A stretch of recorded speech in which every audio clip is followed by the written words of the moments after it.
Welcome to the Holloway Poetry reading, all of you. Tonight's primary reader, and second reader is Oni Buchanan. Oni will be introduced by Jillian Osborne, a graduate student in English. And before Jillian takes my place here, Sasha May Eccleston will be reading. Sasha May is a graduate student in classics, and Sasha May will be introduced by another grad student in classics, David Crane. So I'm looking forward to this whole chain of events. This is a Poetry Month, and we have 2 Holloway readings this month. A week from today, at 5, not the usual time, 6:30, but 5, we have Gweneth Lewis coming. You may not be familiar with that name. She's a Welsh poet, and in fact was the first national poet of Wales. So if you are curious what has happened in Welsh poetry since, say, Dylan Thomas, come. Because I've been reading Gweneth Lewis, and it's extraordinary, really extraordinary work. Week from today, 5 p.m. We have, thanks to Cal Bookstore, we have copies of Oni Buchanan's books for sale here, and I invite you to come up and browse, and if the spirit and pocketbook moves you, purchase. I think I need say no more except welcome David Crane. Thank you.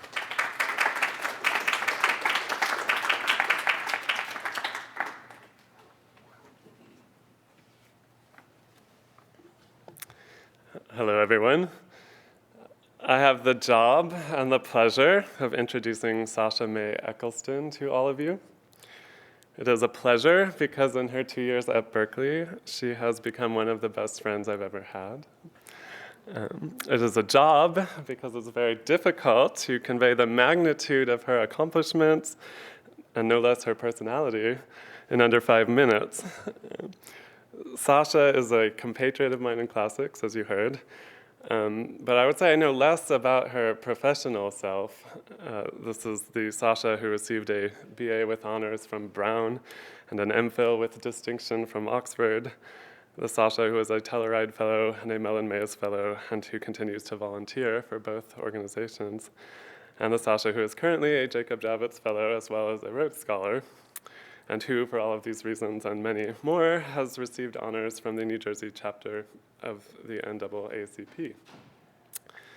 I know much less about this Sasha than the Sasha who is an ardent fan of Star Wars and Seinfeld, the Sasha who is alternately compassionate and cantankerous, and who greets everything you say with a disarmingly penetrating comprehension, thankfully balanced by her keen wit and wholly genuine intimacy of character.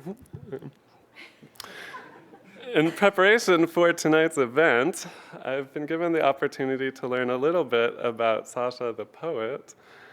Tonight, Sasha will be reading some standalone poems, as well as selections from Lyrica, a 3-part collection of connected poems that she completed at Brown under the supervision of her poet teachers and mentors, Gail Nelson and Forrest Gander.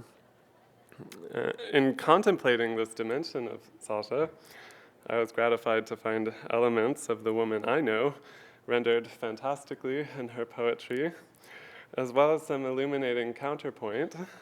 And I'll just mention a couple of things before turning over the podium to her. I would highlight not only her poetry's loving and arresting engagement with mythical maidenhood and lyrical sensuality, but also its head-on confrontation with the challenge presented by a dynamic concept of the self. And I think it's fair to say that ever since I've known Sasha, She's been constantly in motion, which is not surprising. She spent the first several years of her life in Jamaica and is among the best traveled people in my acquaintance. But this dynamic element of her life and personality is also apparent in how her poetry explores how the I is constituted, somewhat paradoxically, through a process of reintegration after moments of ecstasis or arrival. And we'll also see eyes in motion that are defined against deceptively static U's, cast in the cold lines of marble or ice. And an eye that contorts in and out of focus under the joint stimuli of caffeine and conversation. I wanted to highlight this theme of dynamic individuality because Sasha's treatment of it illustrates the kind of sustained reflection, sometimes playful and sometimes more ambivalent, that I believe she must devote to integrating the many disparate elements of her own life in order to present such an authentic soul to the world and to her many admirers. And I could say lots more, but I've embarrassed her enough. I give you Sasha May.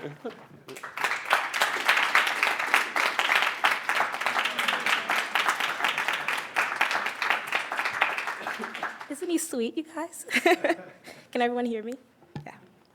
Okay, so I committed a couple years ago, I think at the age of 20, to write a poem or begin a poem on my birthday every year. So I'm going to read at least 2 of those birthday poems. And the first one is curiously titled 23. So, from the coffee shop windows, the college crests opposite us scream out like colored syrups, squirming, wondering if you should know some old money punchline to deter the 3:30 sunset. I point, I lean into the pain. You've not looked away. Georgix propped on one knee, a hand pressed firmly into a cheek, so that there's an air of willful boredom in the stare that presaged my coquettish questions.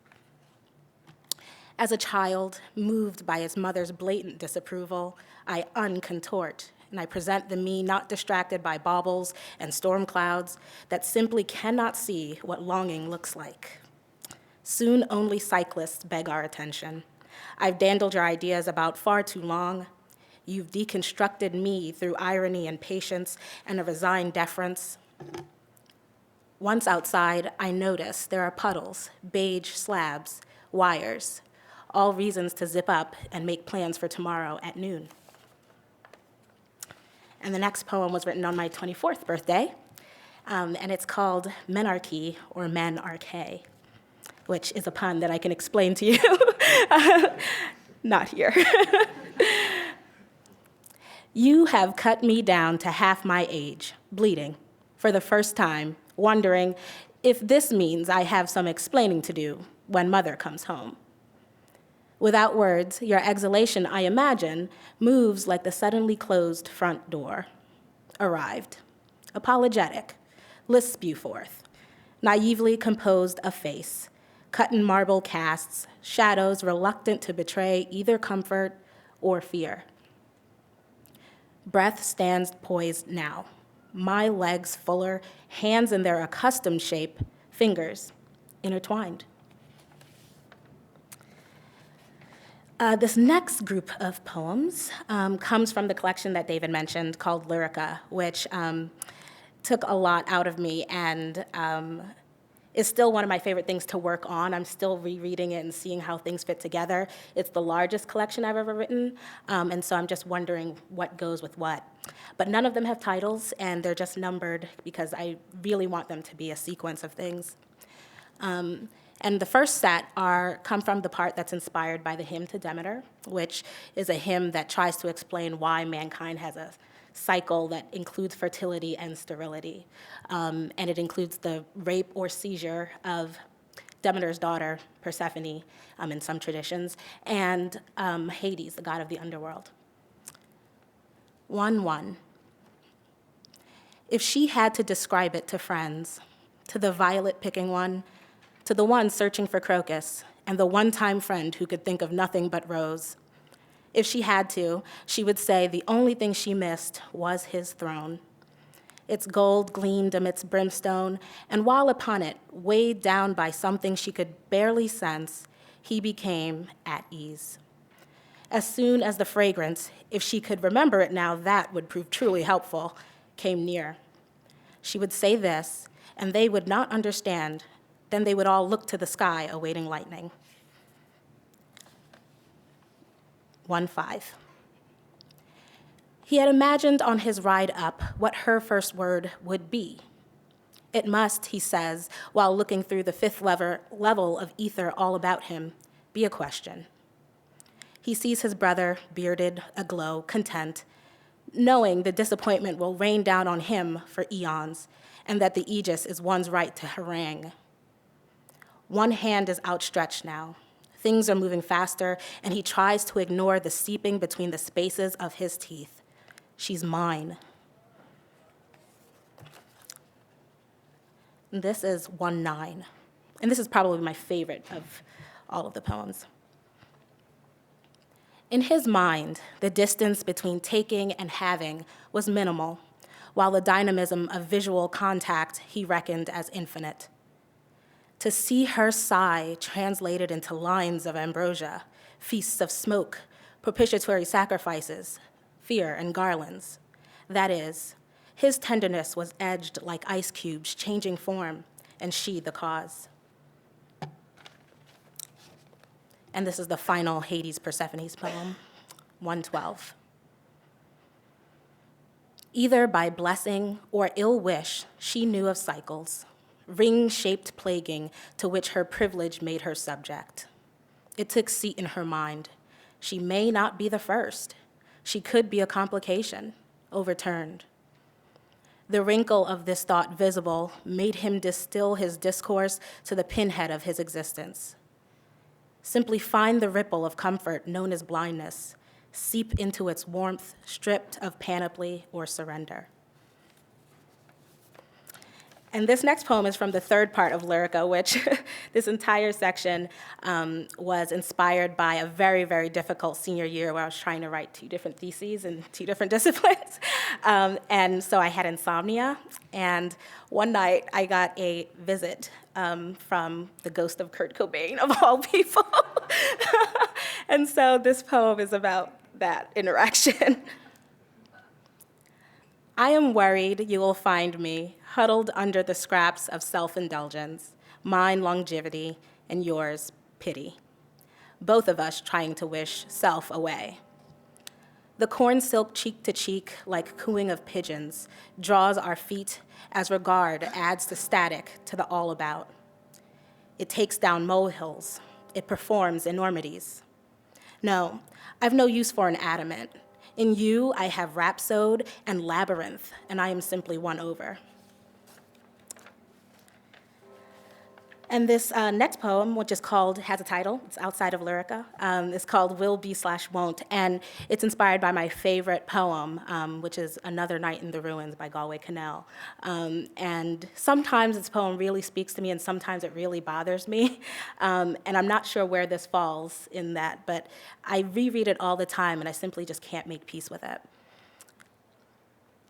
It has always been about the ashes, the marvelous burnt-out ruins of something good, how they feel at another time, dilettante glory, about seeing them in heaps, enshrined in some jar or some crafted amphoric clay, throwing them out in ash cans, unconsidered. He says to be one with the flames, a woman such as me, to be one with the flames is already way too real to be dreamlike. I have my hands on it even now, in this very instant. A woman such as me knows all too well, as knowing always is, that after flames comes ashes. And the last one, and thank you for being such a good audience, the last one is called Inquiry, and this was the very first birthday poem.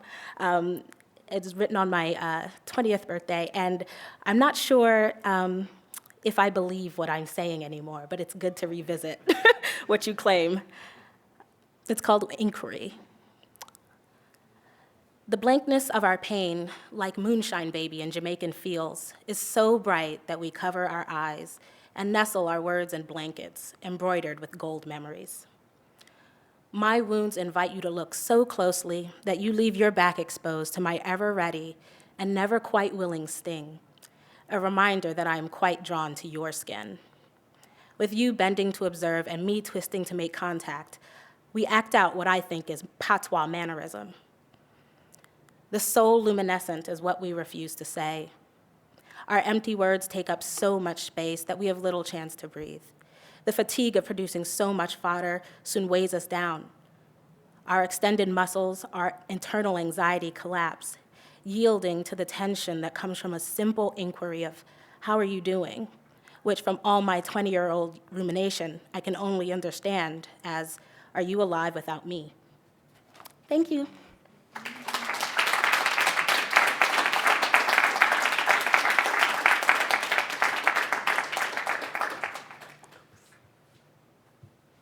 Is there a way to, oh, sorry. Thank you for that reading. That was great and such a nice personal introduction too. So the first thing people will usually tell you about Oni Buchanan, the poet, is that she's also Oni Buchanan, the concert pianist. And this seemingly straightforward account of the facts will conceal a certain kind of wonder. Wonder both as admiration and wonder in the sense of wanting to know. Is this then an artist with a dual calling or a divided calling? A split self or a more holistic self? Do these two arts feed each other or interrupt each other? Or continue alongside one another like two sets of animal tracks? When approaching the work of Oni Buchanan, the poet, it's not necessarily important to know that somewhere beyond or within these poems lies a pianist, though pianos do appear sometimes when animals are mistreating one by leaving their party drinks on it, for example, or as the daylight hours afterthought to a horrifying dream of living inside a murdered man's decaying skin. But it is important to pay attention to the dual nature or even multiplied nature of self in these poems. If not a pianist, some other figure, not always clearly separate from the one that's speaking, unsettles the speakers of these poems. This troubling of self develops across an incredible range of poetic styles, methods, and voices. While Buchanan's first book, What Animal?, introduces us to the figure of the lonely animal in the memorable speaking voices of a lone yak in Virginia or a mystically inclined and emotional guinea pig, the poems of Spring, published as part of the National Poetry Series in 2008, developed the lonely animal in a series of letter poems in which it's unclear whether the chatty, doleful speaker we're presented with is the lonely animal being addressed, or if this speaker is somehow being or hoping to be eclipsed by the animal to whom she writes. Loneliness doesn't do much for the self or for the other, these poems seem to bemoan. Tears accumulate without washing anything away. But loneliness is an inevitable effect of being unclear about where a self begins and ends. The yak, the guinea pig, the lonely animal speaker of Spring would be almost cartoony if their sadness wasn't quite so real. Instead, the poignancy of these poems rattles their playfulness, and a reader is left registering both a real humor, a real sense of self-complexity, a real despair. Other poems in Spring further complicate the poetic self of these poems by adding elements of the vegetative world. Lines of poems quiver across the page like the edges of a leaf as a pale strip of the text runs down the center of the poem like a vesicle. Is this pale center feeding the poem or dividing it? Drawing attention to a center that's hard to see or to the ways in which poems become more visible at the edges? These poems wonder not only about connection or disruption of self, but connection as it operates at a rhizomatic or pollinal level. They extend beyond the containment or disintegration of self to inquire into the kinetic nature of the poem that generally presents that self. Does a poem folded into a paper bird cease to be a poem when it becomes a bird? What is a flurry of words on a page? Spring's final section, the mandrake vehicles, which you'll see an animation of tonight, I think, right? Yeah, is the fullest formal realization of this line of inquiry in Spring. But before we arrive there, we pass through a section in which we're given perhaps the most recognizably lyrically human speaker in any of Buchanan's poems. These poems begin somewhere in a dream or with a death or a broken bell tower, only to wander somewhere else. Another, even more horrifying dream. A piano practice, a silent speaker, a dead bird pulverized to dust. The movement of these poems, their jettisoning of one direction for another, is incredibly moving. The restless pulse of thought, like a body displacing water or a mind electrocuting itself, carries the reader along with a speaking self that's not necessarily unstable, but that nevertheless is unable to sit or think or write still. In these poems, we see the speaker challenged by accusers, by dreams, by the uninspiring cold of a potential spring day, by situation, by experience as a speaker speaking inside of poems. Oni Buchanan is a pianist and a poet. Please join me in welcoming her to the Holloway.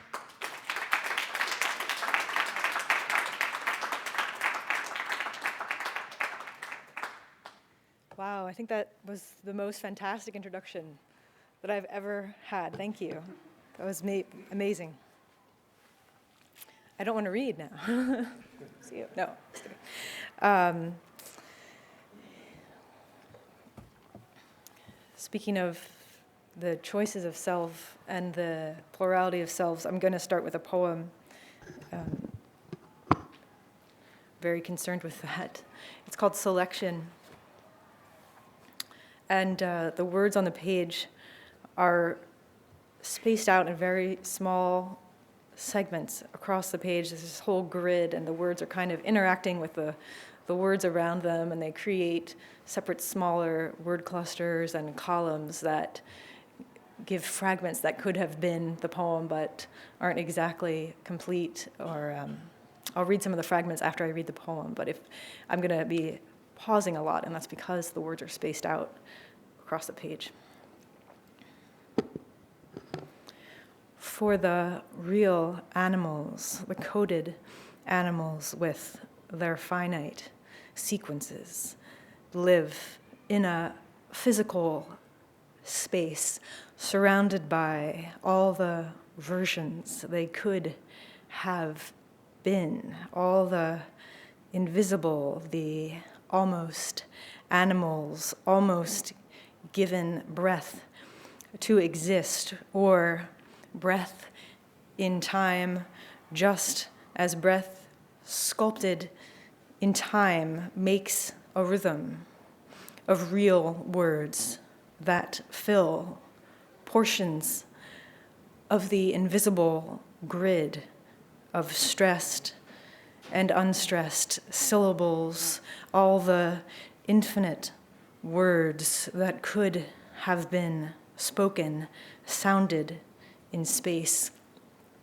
The grid extends in the air, unfolding back through centuries, back before the first words were hung upon it, ornaments of proof, and stretching onward beyond the languages we recognize, far beyond our own scattered patches, where on the tapestry we sewed words, spoke, surrounded by the selves that could have spoken, those ghost selves that lifted from us as we turned towards, as we turned away, and invisibly became all the selves we never became for whatever reason.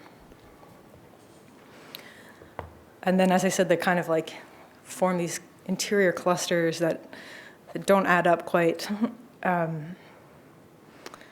one column reads down, it says, for the live have breath in time, the invisible that could, unfolding upon it, we, tapestry spoken, turned selves.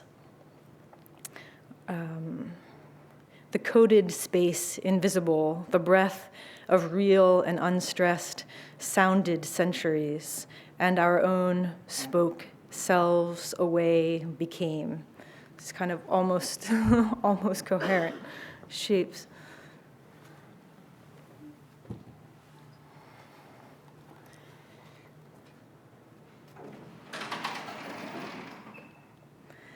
Minutes from the Tuesday meeting.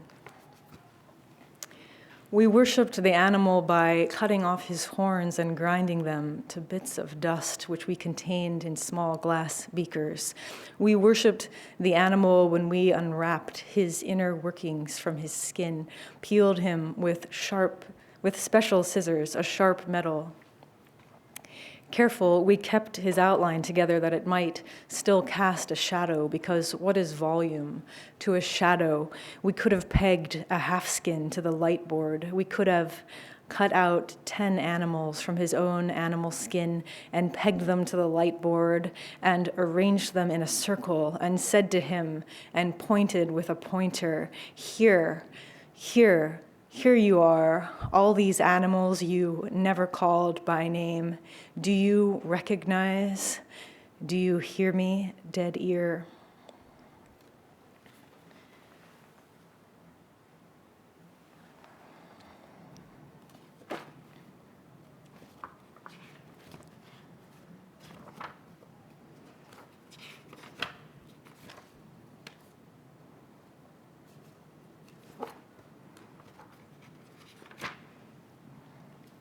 The silent horse. The silent horse is euthanized, was euthanized. Its silent picture is here now as a silent ambassador of the horse. Silent doctors tried all their silent remedies to save it, but the silence spread a liquid through the veins and gathered in the infected hoof and gathered all the used silences, dirty silences, to return silence to the silenced heart. And those of us left in the silent present watch the minutes silently recede, ebb away in hours, in days, in years, accumulating silently like snow. Those of us left hold up a silent magnifying glass to the minutes to see inside their silence. Each minute holds a silent space like rods and cones, a silent vision of what could fill it, what silent projection could enter, upside down, silent wires crossed, could leave again, silent and upright.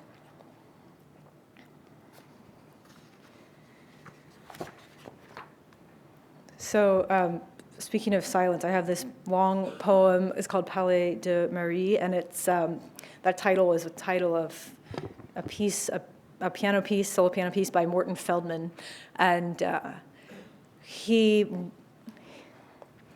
always writing on the verge of the inaudible. So, like the loudest dynamic in any of his works is like maybe mezzo piano, and that's deafeningly loud.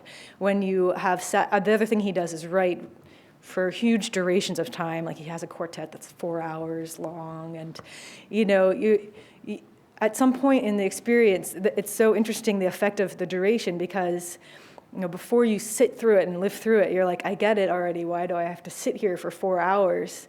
But at some point, I don't know what hour, like hour 2.5 or something, like everything changes, and you had to have sat there for that long to like enter the space that he's making with duration. And at the same time that there's this duration, as I said, he's producing tones that are different gradations of the almost inaudible. So you've got like piano, that's audible, but pianissimo, then pianissimo, pianississimo, like it just goes on, and like there'll be like 5 Ps in a row, and you're like, okay, how do I differentiate that from the next sound, which is 6 Ps, and you're like, trying to play lighter, like trying to find that edge of the inaudible. So one thing that happens when he's doing that on the solo piano, at least, is that you start hearing through the sound and you hear the body of the instrument, you hear the mechanics of the instrument. So you're pressing the key, and instead of hearing the sound, you hear the skin of the player press, on the ivory of the key, you start hearing all the materials, and you start hearing the pores in the skin. It's like really intense experience. So I have this poem about that verge of inaudible. It also features a elementary school project I made for some class. I don't even know what. We had to. You may have had to do this. We each had to take a shoebox and take the lid off and like create basically a chute or a slide out of paper inside the shoebox, like winding around, and then you drop a marble in, and it winds around in the chute that you made, and comes out a hole in the bottom of the shoebox, but you drop it in the top. So you can't actually, when you close the box, you can't see the system of slides that you made inside, but you listen and you hear this marble moving around. So, Palais de Marie. It is as much what can be heard through it as it is its own notated tones, concentrated globes, like colored droplets sinking through a viscous sky. The droplets dilute themselves with the volume around them. Some steadily descend, some hover and ramify, bleed at different submerged depths, glass bulbs in a Galileo thermometer, measuring the temperature of sonority, the temperature of texture, of touch, the temperature of the effort each sound makes, one to the next, to stretch, create a line, and of the time each sound has left to its body as the decay rises from each nucleus of sound in swaths, auras, stains, which intersect and mingle with other swaths, the disintegration, the decomposition rising off. The sounds are so soft, the ear goes through them to the instrument itself, the mechanical catch of the single key depressed, partitioning its depth descent, and the skin of the key now a layer apart from the rest of the key, a surface, epidermis, the skin of the key, an identity, a friction against the skin of the finger, whose touch weighs the lever down.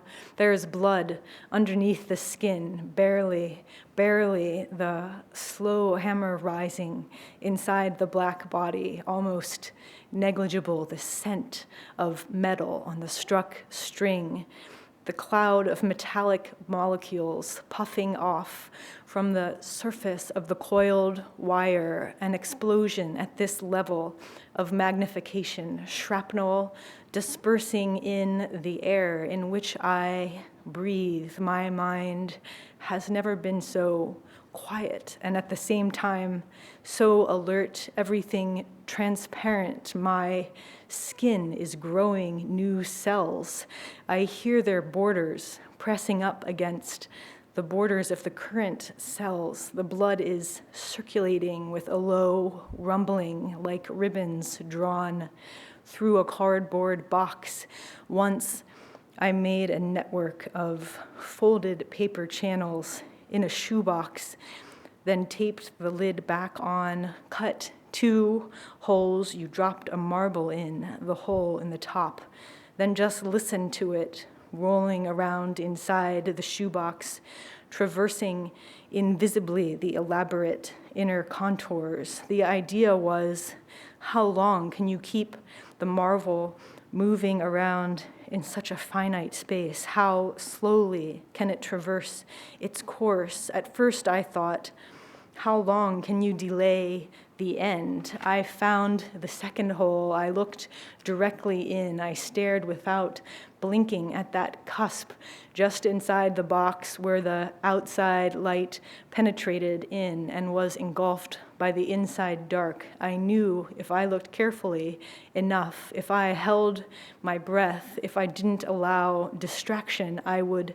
see the marble when it emerged from the dark toward the light, now just at the brink of light, now at the lip of the hole, crossing the threshold, out, entirely falling. The game is over. The marble took X number of seconds to run its course. I stared hard in the second hole. My eyes dried out.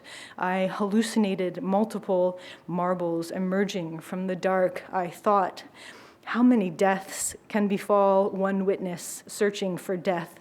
This is just a game, I thought. The marble came out in X number of seconds. I dropped the marble in again. How much can you elasticize the present? How eternal can you make the present moment? There is no point, just breath in the body. I put my ear to the box.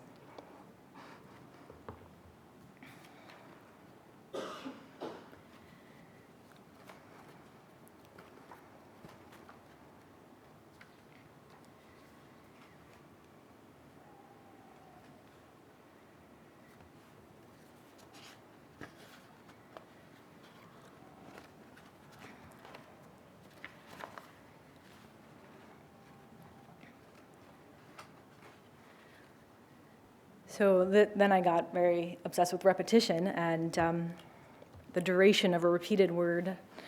And here's one poem that comes from that. It's called Must a Violence. Must a violence be administered? Must a violence be enacted upon? Must a violence be had to oneself? Must a violence be endured? Must an unanticipated violence? Must a violence beyond one's control? Must a modicum of violence?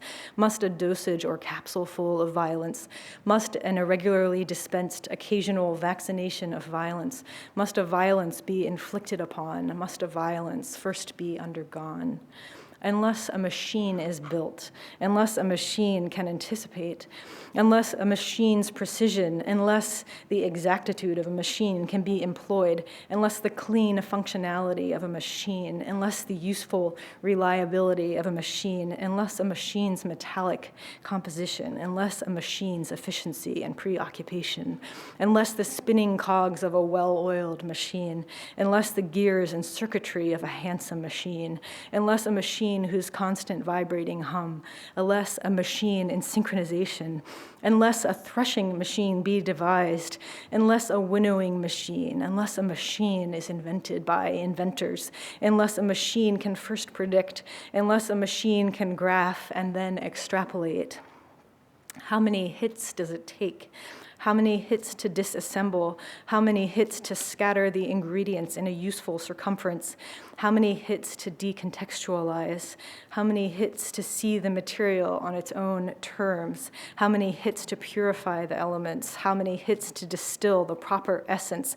How many hits to extract the volatile components? How many hits not to ask what your country can do for you? How many hits to scramble the wiring? How many hits to jar the assumptions just enough? How many hits to isolate the isotopes? How many hits to hammer at white heat?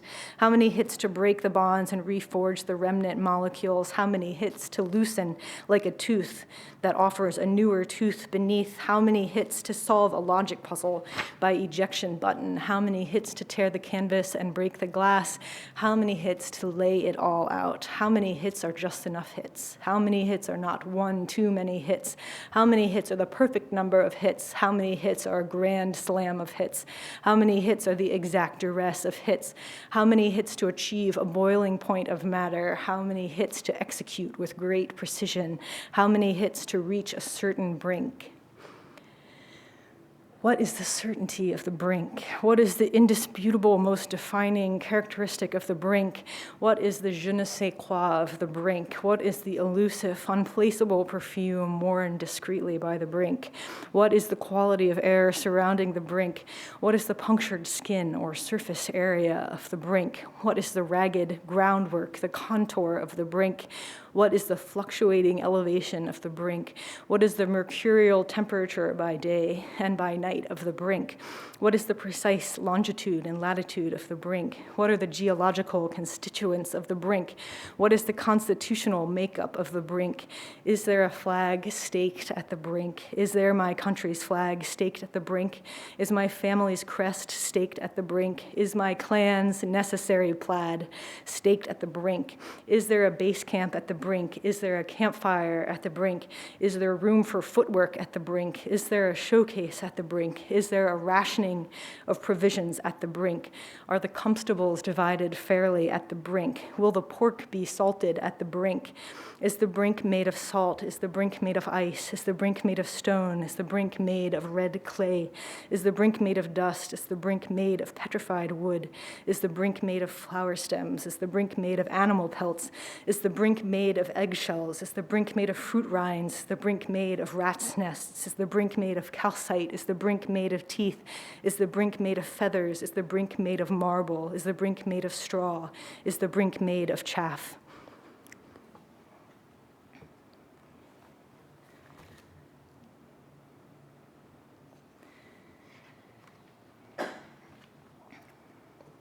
And along with, I mean, that poem is like, when does a word, when does a repeated word become, like being accosted and just being abused by the repetition itself? But I'm also interested in the repeating of, sounds of incantation. So I have this other poem that is modeled after a Navajo crop harvesting chant. The Songs in the Garden of the House God, which is in Jory Graham's anthology, Earth Took of Earth, if you read that Navajo chant from that anthology. It's probably elsewhere. That's where I first discovered it. But instead of the crop harvesting, this is called Chant of the Killing Jar, and the killing jar, of course, is used by entomologists to collect their specimens. They have a jar that has a certain powder in the bottom that suffocates the spiracles of the insect when it's placed in the jar. But it preserves the insect in a very undamaged state because it just kind of smothers, but it doesn't have to get crushed or anything. So then they can keep it in their files. So, Chant of the Killing Jar. What's that iridescence in the killing jar? What's that buzzing in the killing jar? Is it you buzzing? Is it me buzzing? Is it you? Is it me? What's that enchantment of stained glasswork in the killing jar? Somebody hand me the killing jar. Which team member has the killing jar? Do you have the killing jar? Do I have the killing jar? Do you have it? Do I have it? Do you? Do I? I thought you were carrying the killing jar. If this backpack bears the killing jar, I thought I was carrying the killing jar. If this weight is not the killing jar, is it struggling in the killing jar?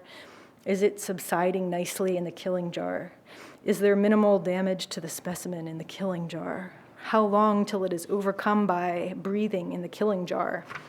The tightness of the chest inside the killing jar, the chilling temperature inside the killing jar, the overwhelming fumes inside the killing jar, the spiracles saturated in the killing jar.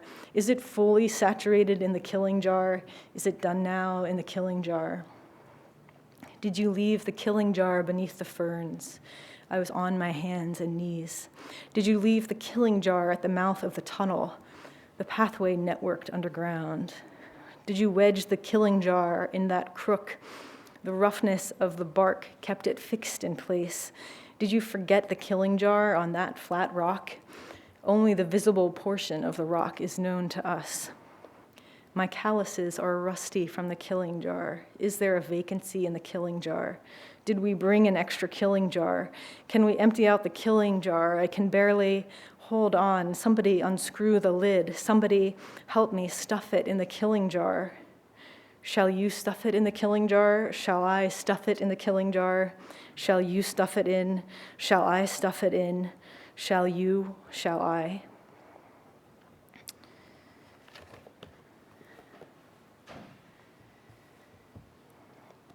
And then a different kind of incantation is in this book in a poem called Maroon Canoe, and I used prisoner's constraint, so it's all words it's all lowercase, and it's all words made of letters that have no ascenders or descenders. So, I can use, so they all fit in this, level of the handwriting lines, usually the bottom line, the top line, and the dotted line in the middle. So they all fit under the dotted line. I can use A, C, E, I, M, N, O, R, S, U, V, W, X, and Z. And that's it. So I got obsessed with this, and speaking of insomnia, I was up for, 2 weeks writing words that fit prisoner's constraint. This is one poem that came out of those words, and there's another one in this book too called Text Message. But totally different tones. But I'm just going to read Maroon Canoe, which is this incantation, this another kind of chant over and over. The speaker is by himself rowing over the 7 seas that in his maroon canoe. And that's it. So every time the speaker says, we row, he's talking about him and his canoe. And I say the word and, but in the poem, it's a plus sign so that it would fit in that same space. It's kind of cheating, but syntactically, it just makes it so much easier to understand. But I put a little plus in, so just ignore that sound of the D and think of a little plus sign. The poem ends with the line, a missive scriven in cruer in rhyme. And cruer is coagulated blood, and rhyme is R-I-M-E, like of the ancient mariner.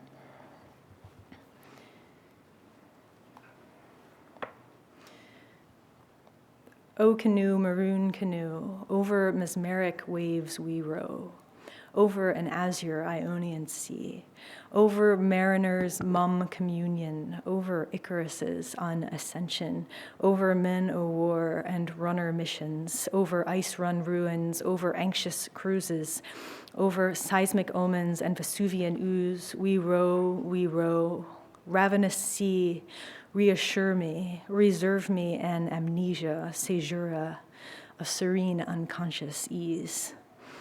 O canoe, maroon canoe, we row in 7 rains and 6 monsoons. We row in summer snows. 7 seasons wax and wane. We row near sorceress Circe's manor. 6 and 7 swine nurse acorns in mass aware. We row near sirens and swoon severe. Voices immerse us, caress our ears in razor arias. We row near mermen, oceanic emissaries on a wave. Our oars announce us in murmur, in susurrous music. Sonorous sea, connoisseur in snare, unaccuse, excuse me. Aeonic erosion, receive me, examine and rewire. Cure me and rename. A Carmen sun commences an aurora, an amorous soiree. 1 moon arc answers in romance. Orion rises and Canis Minor carves noir. A near aroma, some essence, some evanescence, arouses in me remorse and reminiscence, some once omission, some non-reunion, some mirror version, some overcome evasion, a misnomer, a woe, a sorrow. O canoe, maroon canoe. O sea swerve, O ceremonious Casanova, O crimson sea serene, unweave our sinuous maze, our nexus, renew me, new, no secrecies, evasion, a some immersion in a now. O raw Maria on moon, O unison sun, O universe worn in unconcern, issue a summons, convene and reconvene, and answer me. Is a souvenir a sorrow sown? Are cocoons meaner secrecies? Is erasure a crime? Is reverence so rare? Is an error ever overcome? Soon maroon canoe, soon reservoir severe, a missive scriven in cruer, in rhyme.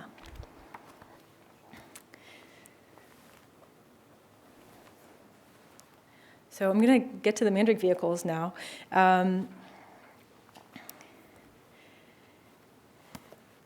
I am very interested in cryptography, and also, of course, I'm a pianist, and so I'm constantly, controlling many, many different layers of the music, just because the piano is a symphonic instrument as opposed to more of a single-line instrument like clarinet or something.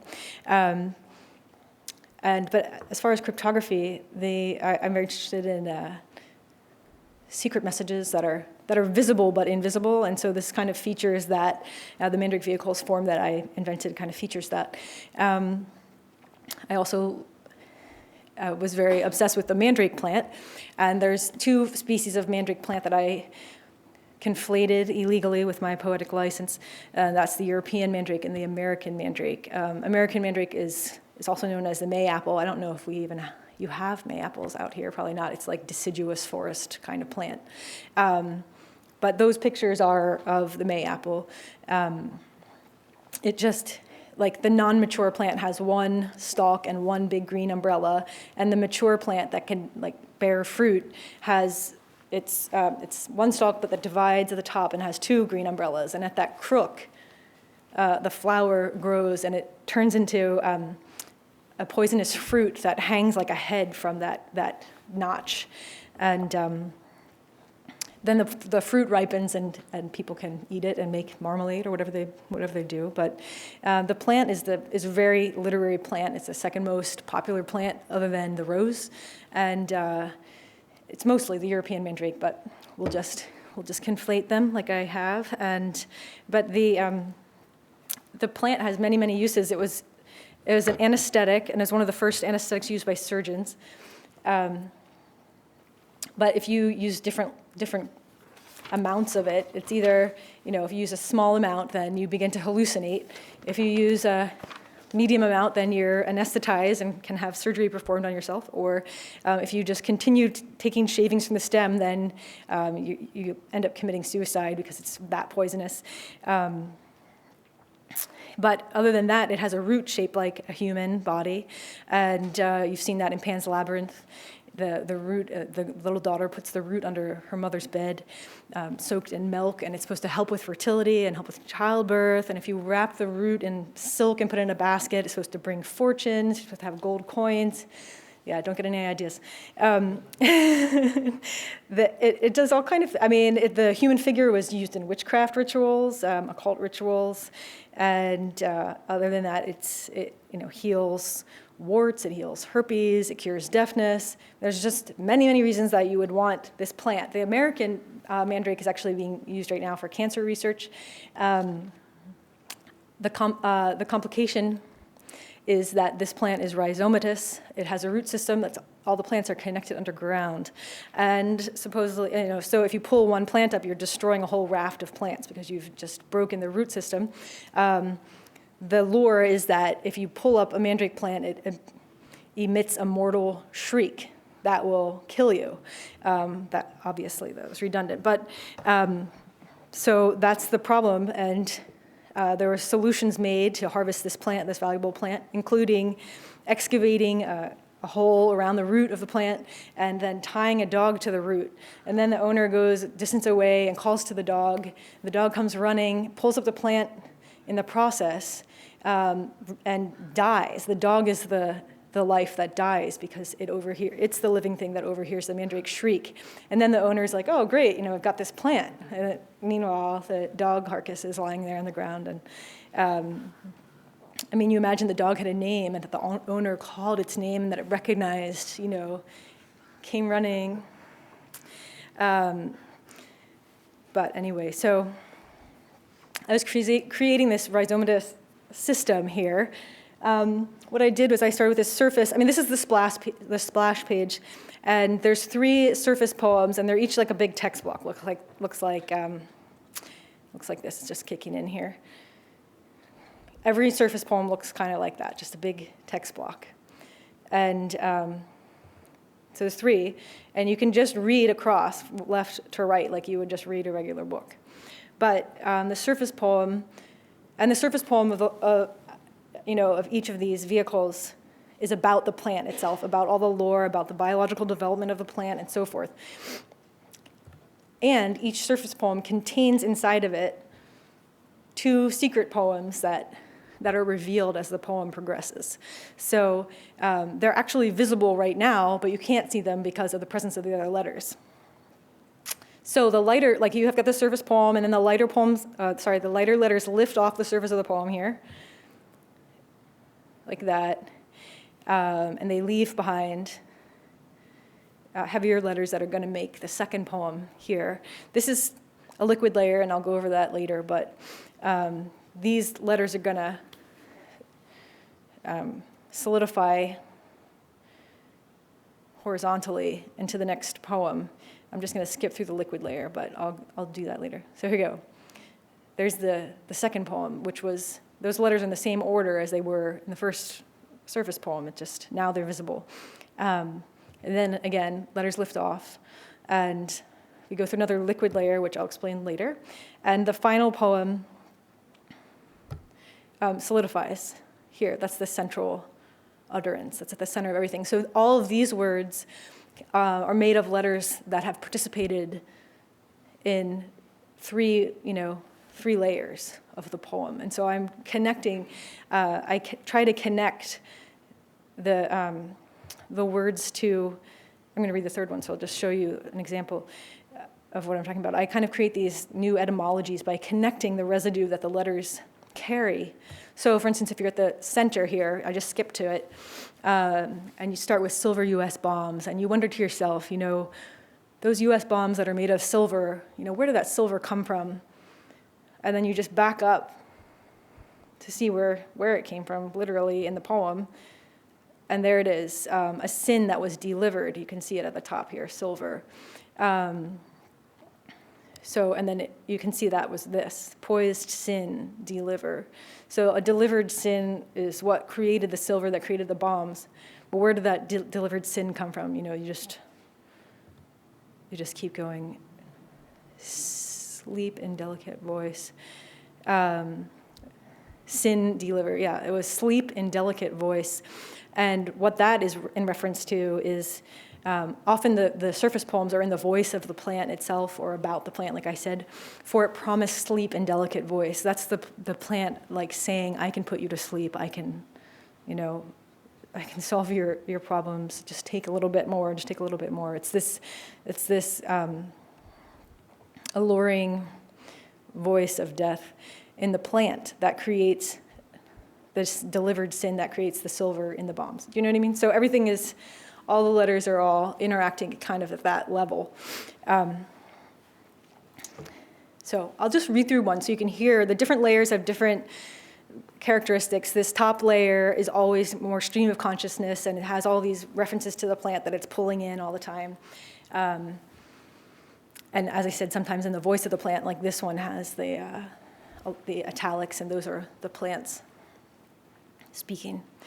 So, for it promised sleep and delicate voice, for how must the blossom be discovered, but sadness swayed a body to its knees, the bloom obscured by lonely parasols of green, for deeply, deeply the opposing lobes divided, and seen through the wet lash sudden like grace, a silent thing looks on in white, as if the heart's damp handkerchief rubbed gently through the casing and hanging face down offers sleep, a nauseating scent, wafting from its yellow center where buffed trumpets herald in formation, a circle lure for the liquid self, invisible, eternal, the want, to pour a tongue of light lisped in by fork, to pry dark molecules open, for what's the lethal dose of us, delirium by grief to drink the tincture or taste a shaving of the mortal stem, for we yield a 3% of ash upon incineration, for we sway indifferent lovers who drink the filters of our mix,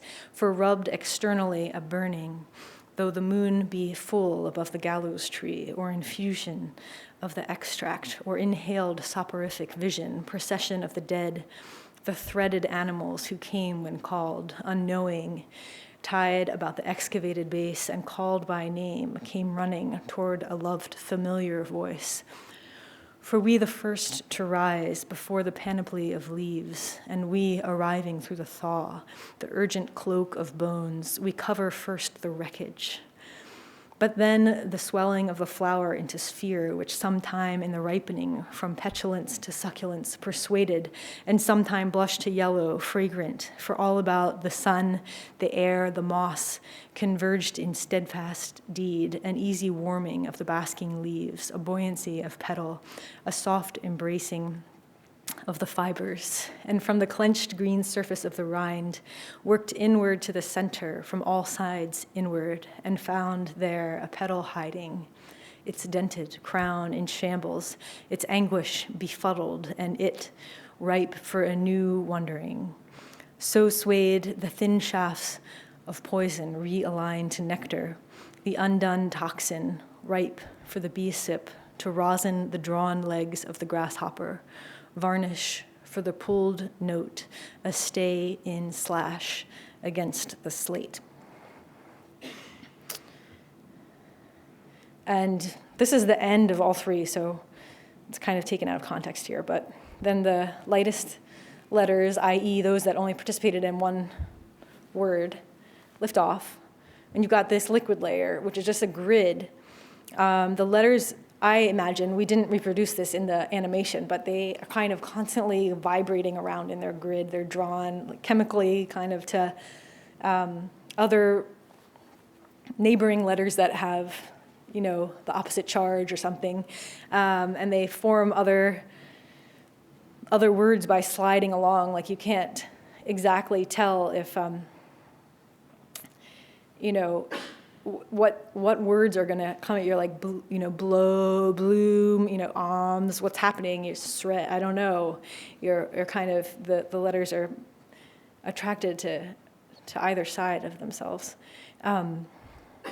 Also in the liquid layer, the letters puff off versions of themselves, so it's kind of like my opening poem selection, these alternate versions of themselves that fell off, these kind of scabs of identity. And they fall down the page vertically, like this N will puff off an N, and it'll hit this O, and that, keeps falling, and it, hits an R, and that hits a W, that hits an H. So you end up with like Norwal that comes out of the poem or something like that. There's not a Norwal that comes out of this one, but there could be. But, they just puff off versions of themselves. So that's what this is. I'll show you right here. The letters are just kind of moving around and colliding with other letters and falling down the page. You can stop it at any time to just kind of figure out what's going on.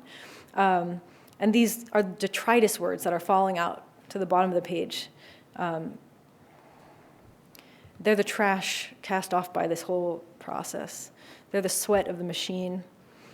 And they have their own tone. It's completely different than the tone of anything else in the work. Cheerleader and, seasoning and giraffes. Also, these words are never used in any of the poems, and they're just the non-selected. They're unselected entities, and they fall out. When the poem solidifies to the next level, those trash words fall out the bottom. So here we go, middle poem. This has a lot of imperative verbs because it was much easier to write this without having to have subjects all the time, because I'm finding the letters from the above surface. I started with the surface poem, and I ended up with all these crazy things that I wouldn't necessarily write about, like a man cherub who has his own soliloquy in the middle about the dirtiness of prisons, and then there's this whole prison scene at the end. The I in this middle poem is kind of a jerk, as you'll find out. But, okay, so here we have it. Poised sin, deliver, oust blooms, red buds, sedate tombs, cure bone parole. No reply, python livid, a drought, a shudder ceasing, so was I heard? A man cherub bent youth as a dagger pausing, sent aft. Noisy, low, new, he rebuffed truth, an icicle, equidistant prongs. Dirty rules operate aloof, delimb, yet dictate saving morals, wield a pent sun in iron, or swindle worth, ephemeral laugh, eon love. Thaw to rinse exiled prisons of death trade, a shame, cunning, educated, bald men wave, favor, their strife, to ply an erring thought that oafs covet. Rage but swelters here, white ingot, lancet cursed, a stimulant fallen. 13 sad, faded anew kings on plaster thrones face the worn, warden, terror-fond threat. Digits drown names, a bandit, fawn-eyed, hints of Poe, I ignore. Don't free it, I drawl, soft as hope vanished. No easy saga, it's late.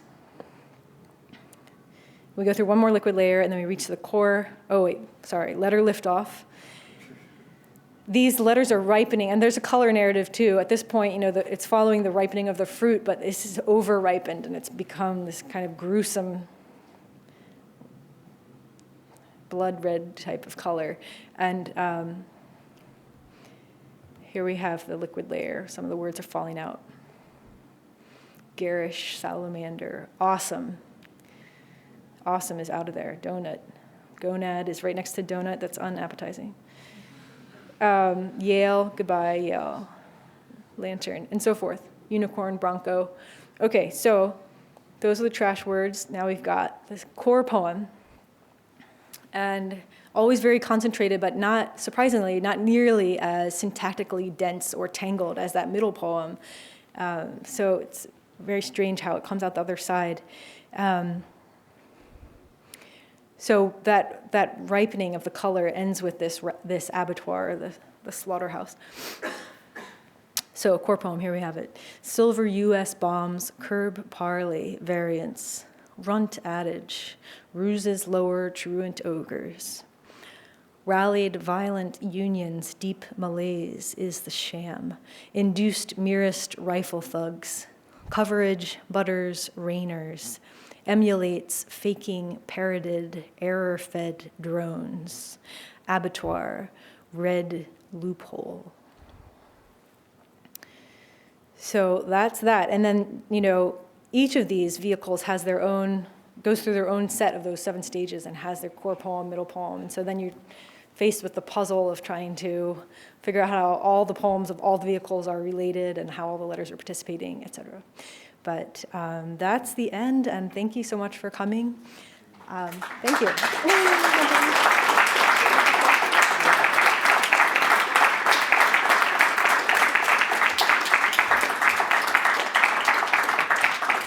Well, first I want to remind you that the book Spring includes a CD, right, which will play this, if your computer's willing.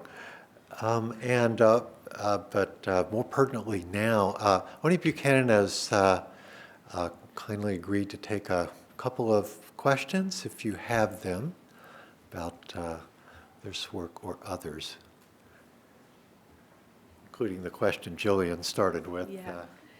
Oh, no, not that one. I do have one more thing to say, which is that I'm playing a concert tomorrow, and you're all invited. It's at Sinmat at 8 p.m., and it's all contemporary, amazing, amazing work, very, very related to poetry. So your work can only improve by hearing all these amazing structures, and that are very different work, all 21st century, all women composers. Tomorrow night, 8 p.m., Sinmat. Okay, so anyway, does anyone have any questions for me? Yes? I'm wondering about the liquid layer.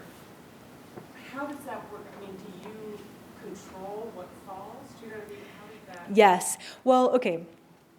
A couple things. The letters that are left in that grid, those are the only letters that are puffing off versions of themselves. So you have just that set of letters. But one of the flaws of this animation, of which there are several, the animation bumps up against its own limitations. And one of the limitations is that I envision the liquid layer to go on infinitely, basically. I mean, the letters are continually puffing off versions of themselves and colliding with other words. I mean, so there's a finite pile of words at the bottom of the page. But in my envisioning of the poem, it just keeps churning out possible words, even when the page turns or the stage changes to the next stage. So, I mean, does that help answer that? Okay. So.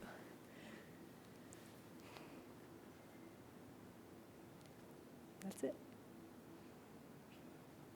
I have a question, which is just, it was so interesting that many of the poems you chose to read tonight really felt like they came out of constraints, like you were saying, or sort of, I don't want to say like assignments that you gave yourself, but sort of like limitations. And I'm curious that as you move through, do you find yourself more and more drawn towards sort of writing under constraint in that way, or in relation to a sort of like larger set of principles, like the Mandarin like this works, and what's the allure in doing that, as opposed to, because it seems like most of the poems in What Animal are not really. I'm not there are a sure. lot of secret Okay, codes in there, so like yeah, so how does that double work? acrostics and. Writing in that way. Well, I mean, I don't always do that. Like the letters to the lonely animals, those are totally without constraint. I mean, there's different constraints, I'll just say. I mean, it sounds like in those poems, it sounds like the speaker is just speaking. It sounds like a naturally spoken poem. So that's its own illusion because, of course, I go through 25 drafts to create that sound as if it's just spoken off the cuff. So that's its own constraint. But I don't know. It's always fun to escape one's own intentions, and usually one's own intentions are as small as one's own brain is, and the allure of a constraint is that you start looking at the language chemically and start seeing what it's doing on the page and what meaning it's suggesting itself by brushing up against other letters or brushing up against other words. And you're like, whoa, if you're just observing it and if you're thinking about the patterns and the way the meaning kind of just casts its shadow over the adjacent word or something, you start seeing all these connections and you're like, wow, that's so much more interesting than whatever I originally thought, So you can just find much richer ideas frequently and develop those if you're looking objectively, kind of scientific perspective. Also a question in the back row. I don't know if you still have a question. A question in the back row? How long does it take to, go through that process of is it like a stop motion kind of effect? How do you, For this, for the Mandrake vehicles, the whole form, this poem took me a long time. It took me 2 years to design and write the whole thing. But also, I wasn't just nonstop working for 2 years because I'm a pianist also. So it's like, in a way, it's kind of designed as a game that I can do on breaks from practicing, or like in airplanes as I'm flying from one city to another city. Like instead of doing the Sudoku, which I do too, I can sit with the surface poem and, find hundreds of possible words that could be in the next poem by just seeing what combinations are possible. And then after I've done like 5 lines and I have all these huge page of possible words, then I start doing what I was describing, which is I'm like, how are these words linking up? Is there some meaning being produced? And I go for the meaning. I'm not just like, otherwise I could have just written a computer program to generate words. But I'm trying to follow a thread of meaning. And so that was a puzzle. And then the liquid layers are just like, you start with the grid and then you try to find all the letters that would collide if they puffed off a version of themselves. So that's like another little puzzle. I just did separate little puzzles and then started backtracking and linking words together. Or you would find the most frustrating thing is you get to the core poem and you find this awesome word. You're 1 letter short of like the best word. And you're like, and you have to like go back up a layer and you're like, how can I fit this letter into the poem so that I can get that word on the bottom layer? And it goes, all the way back to the top. And you have to try to figure out how to create that word that's going to create a resonance that goes through all 3 layers and just 1 letter short. It's just the challenge of it. It's kind of fun. Yeah, another, yeah. sorry. And then how would you describe that sensation of would it be similar to editing, the normal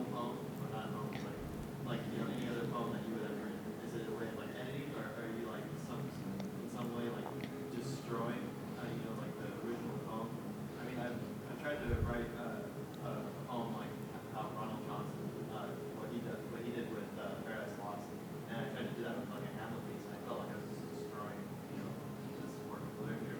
Do you feel that same way, like you do like taking your own work, or no? Well, destroying can be fun too, and so I don't know. I guess you have to sometimes break something apart in order to build it a little bit bigger or better. So I guess, yeah, and the sensation is instead of editing, I would call it revision. Like it's this revision sensation where you're just like taking the machine apart.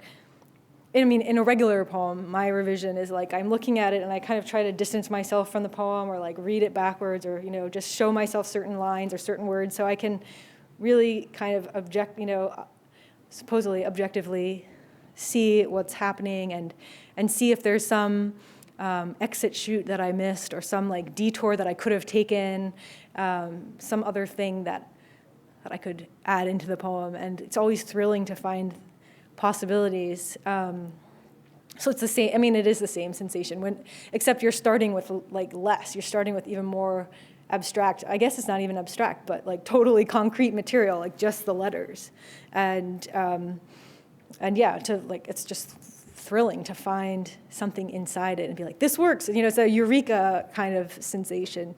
But you have that at least I do in revision, in ordinary revision processes too, where you realize that the poem has been tending towards something amazing that you missed the first 3 times, and now you're like, got it, and you can write toward it and hopefully capture it.